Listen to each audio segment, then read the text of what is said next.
Driver গাড়ি বের করো। হ্যাঁ ম্যাডাম। 1 মিনিট, তুই কে? আমার বাবা এখানে ড্রাইভারের জব করে। আজকে ওনার শরীরটা খুব খারাপ, আর আপনার কি একটা গুরুত্বপূর্ণ মিটিং আছে, তাই আমার বাবা বললো আজকে যেখানে চলে আসতে। তুই যদি তোর বাবার জায়গায় আসিস তাহলে তোর ইউনিফর্ম কোথায়? ম্যাডাম, আমি কি ড্রাইভারের জব করি? ওটা তো আমার বাবা করে। আর আমি এক জায়গায় যাচ্ছিলাম, বাবা বললো তাই চলে আসলাম। আর তাছাড়া বাবার ড্রেস তো আমার হতো না, আমি যেটা পরেছিলাম সেটা পরেই তাড়াতাড়ি চলে এসেছি। আরে তোদের এই গরিব মানুষদের না একটাই দোষ, নতুন নতুন বাহানা খুঁজিস তোরা ছুটির জন্য। তোর বাবা বাড়িতে শুয়ে রয়েছে শরীর খারাপ বাহানা দিয়ে, আর তোকে এখানে পাঠিয়ে দিয়েছে, তাও আবার বিনা ইউনিফর্মে। তোদের মতন গরিব মানুষদের সব বাহানাই জানা আছে, আজকে কি বলবি কালকে কি বলবি। তোর বাবা একদিন বাদে বাদেই ছুটি নেয়, আর কোনো না কোনো বাহানা দিতেই থাকে। না ম্যাডাম, আমার বাবা কখনো মিথ্যা কথা বলেই না।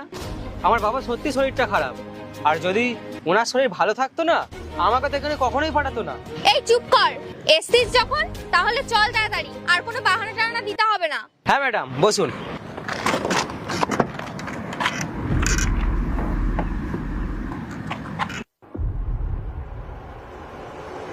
শোন, আমার একটা ইম্পর্টেন্ট মিটিং আছে, যতক্ষণ না আমি এখানে আসবো ততক্ষণ তুই এখানেই বসে থাকবি। আর যদি কোথাও গেছিস না তাহলে তোর বাবাকে জব থেকে ঘাট ধাক্কা দিয়ে বার করে দেবো। ঠিক আছে ম্যাডাম।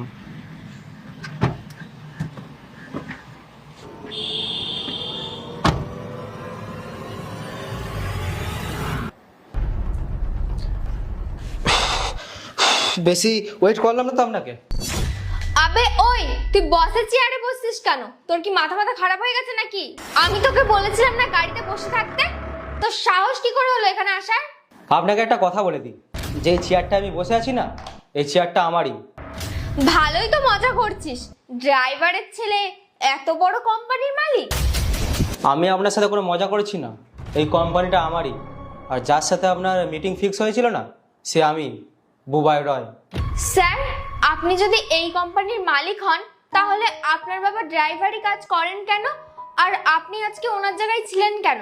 আপনি নিশ্চয়ই ভাবছেন এত বড় কোম্পানির মালিক একটা ড্রাইভারের ছেলে কি করে হলো।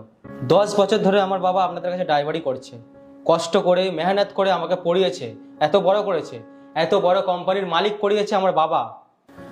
যেমন আমার বাবা আমার কাজ আর আমাকে সম্মান করে না, তেমনি আমি আমার বাবাকে আর আমার বাবার কাজকে দুটোকেই সম্মান করি। আমার বাবা ড্রাইভারি করে এত বড় কোম্পানির মালিক আমাকে করেছে, আর যেই কাজ করে আমাদের পেট ভরে না, সেই কাজকে আমাদের সবসময় সম্মান করা উচিত।